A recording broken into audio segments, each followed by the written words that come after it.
Din akong napansin sa mga ilang buyers natin na nag-worry sa monthly amortization. Byron, ang tagal naman yan. Byron, ang mahal naman yan. Byron, baka di ko kayanin. Okay?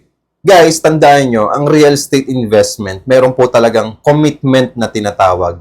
Pero alam nyo ba, okay, karamihan kasi sa atin, yung extra pera natin, napupunta lang talaga sa wala. Okay? Ibig sabihin, walang napupuntahan. Ika nga, no? Sabi ng mga matatanda sa atin, magsipag ka, magtrabaho ka, at bumili ka ng property mo para merong napupuntahan, merong kang napupundar dun sa pinaghirapan mong pera. Okay? Iba pa rin kasi talaga ang real estate investment property. Napaka-importante talaga sa panahon ngayon na ngayon pa lang, mag-invest ka na sa real estate properties. Kasi bakit? Patuloy na tumataas ang presyo ng real estate properties. Always uso yung condominium property. Kasi nga, sobrang baba nung supply ng mga properties. Pero napakataas ng demand. Just imagine maraming condo unit owners ang bumibili rin ng multiple unit properties. Tapos pinapaupahan nila. Hindi naman kasi lahat talaga kayang mag-avail agad-agad ng condominium property. Siyempre, meron tayong basihan dyan. Yung mga source of income, requirements, okay?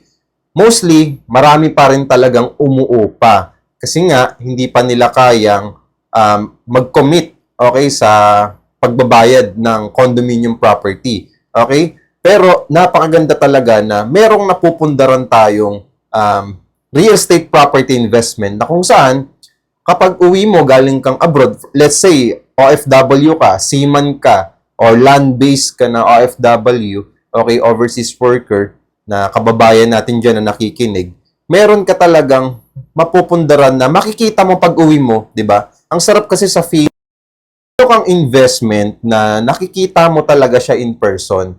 Actually, yes, okay din naman yung ibang type of investment, pero ibang-iba sa pakiramdam, yung real estate property, yung investment mo. Bakit? For example, abroad ka galing, tapos umuwi ka sa Pilipinas. Instead mag-hotel ka, pupuntahan mo na lang yung property unit na binili mo. Okay, and then, doon, magre-relax ka, may enjoy mo yung property na pinaghihirapan mo. Actually, yes, next, kaya ako na-share sa inyo to kasi unit owner din tayo, at the same time, nakapag-invest din tayo sa ilang properties, okay? Kumbaga, iba talaga yung real estate investment kapag nakikita mo siya ng personal. Kasi physical or tangible product kasi ang real estate okay? Talagang may enjoy mo yung pinaghirapan mo. Ang sarap kasi sa pakiramdam na ikaw na nagtatrabaho ka tapos talagang nagsisipag ka para sa future ng family mo, para sa mahal mo sa buhay, meron kang napoprovide na investment. Hindi lang para sa'yo, kundi ganun din po sa mahal mo sa buhay. Kasi syempre, di ba? So, kung naghahanap ka ng affordable property investment for only 10,000 to 25,000 cash out only, may studio, may 1 bedroom, may 2 bedroom, okay? Huwag mong kalimutan mag-follow sa akin kasi hindi kita masisendan ng details kung hindi ka naka-follow sa akin. At kung magpa-follow back ka sa akin, or kung magpa-follow ka sa akin, ifa-follow back naman kita. Okay? In return dahil finalo mo ako. Para maging friends tayo dito sa account ko. Okay? So maraming salamat sa pakikinig. Just follow me and message me kung interested po tayo. At huwag nyo rin pong kalimutan mag-heart.